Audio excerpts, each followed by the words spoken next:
ये कहानी 1992 में अमेरिका के कॉलेज में पढ़ रहे एक 21 साल के लड़के माइक की है। क्रिसमस की जोरों शोरों से तैयारियां चल रही थी और सभी स्टूडेंट्स को घर जाने के लिए इनविटेशन मिला था। लेकिन माइक और उसका रूममेट मेटी दोनों ही एक स्पेशल प्रोजेक्ट पे काम कर रहे थे, जिस वजह से वो घर नहीं गए और कॉलेज के हॉस्टल में ही रुके हुए थे। क्रिसमस से 2 दिन पहले माइक और मेटी रात में बैठकर एक हॉरर मूवी देख रहे थे और मूवी के बाद दोनों अलग अलग हॉरर लेजेंड्स की बात करने लगे। तभी पहली बार मेटी ने माइक को ब्लडी मैरी के किस्से के बारे में बताया और उसने बोला अगर कोई इंसान 3 बार मिरर के सामने ब्लडी मैरी को पुकारे तो वो मिरर से बाहर निकल कर आती है और उस इंसान को मार देती है। ब्लडी मैरी का किस्सा माइक को बहुत ही इंटरेस्टिंग लगा और उसने ब्लडी मैरी को बुलाने का मन बनाया और उसने देर रात बाथरूम में जाके ब्लडी मैरी का नाम पुकारा और यह बोलने के बाद वो थोड़ी देर रुका, लेकिन वहाँ कुछ भी नहीं हुआ। जिसके बाद माइक अपने कमरे में सोने के लिए आ गया और रात को जब माइक सो रहा था तब उसे एक सपना आया कि वो एक समुद्र में अकेला खड़ा था और उसके आसपास कोई भी नहीं था,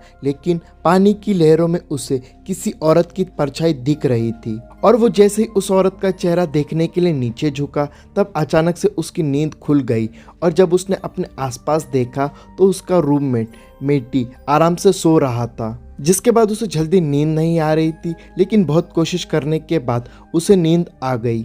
और अगले दिन सुबह जब माइक बाथरूम में गया तो उसने देखा कि मिरर थोड़ा सा टूटा हुआ है और उस टूटे हुए मिरर में से थोड़ा खून निकल रहा था और यह देखकर वो बहुत ज़्यादा घबरा गया।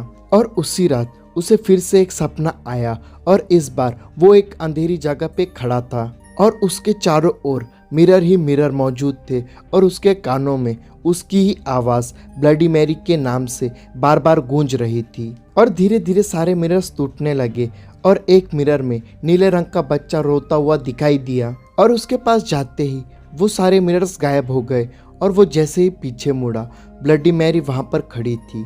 और ये देखकर उसकी नींद फिर से खुल गई और इस बार घबरा के उसने अपने दोस्त मेटी को उठा दिया और माइक ने उसके साथ हुआ पूरा किस्सा सुनाया तो मेटी को यकीन नहीं हुआ और उसने माइक से बोला यह सब बस एक कहानी है। लेकिन माइक के बहुत कहने पर उन दोनों ने उस रात ब्लडी मैरी को वापस बुला के माफ़ी मांगने का प्लान बनाया और इस बार उन दोनों ने ब्लडी मैरी को बुलाने के पूरे फॉर्मूले को फॉलो करके ब्लडी मैरी को 3 बार आवाज़ लगाई, लेकिन कोई भी नहीं आया। तभी मेटी बाथरूम से बाहर निकला और माइक को उसे बुलाने के लिए बोला और बहुत हिम्मत करके माइक ने ब्लडी मैरी को 3 बार मिरर के सामने खड़े होकर बुलाया, फिर भी कुछ नहीं हुआ।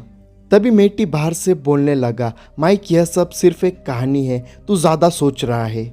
लेकिन तभी दरवाजे से दिख रही एक मोमबत्ती की रोशनी ज़ोर ज़ोर से टिम टिम करने लगी और मेटी को थोड़ा अजीब लगा और वो माइक से बोला वो ठीक है क्या नहीं। और माइक बहुत ही डर गया था और तभी कमरे की लाइट बंद हो गई और फिर माइक को मिरर के सामने ब्लडी मैरी दिखी और वो बहुत ही ज़ोर से चीखा और माइक की चीख सुनते ही मेटी बहुत ही घबरा गया और उसने दरवाज़ा खोलने की बहुत कोशिश करी पर दरवाज़ा नहीं खुला। फिर उसने जल्दी से नीचे से गार्ड को बुलाया और दरवाज़ा तोड़वाया और जब दरवाज़ा खुला तो मेटी ने देखा कि वो मिरर टूट गया था और माइक का सर बाथरूम के सिंक में डूबा हुआ था। जिसके बाद माइक को तुरंत हॉस्पिटल में ले जाया गया, लेकिन वो बच नहीं पाया। मेटी माइक की मौत का जिम्मेदार खुद को मानता है और वो ब्लडी मैरी का नाम अपनी ज़ुबान पे कभी नहीं लाता है। आशा करता हूँ कि ये वीडियो आपको अच्छी लगी हो। तो वीडियो को लाइक और चैनल को सब्सक्राइब करना और स्क्रीन पर दिख रहे वीडियोस को ज़रूर देखो।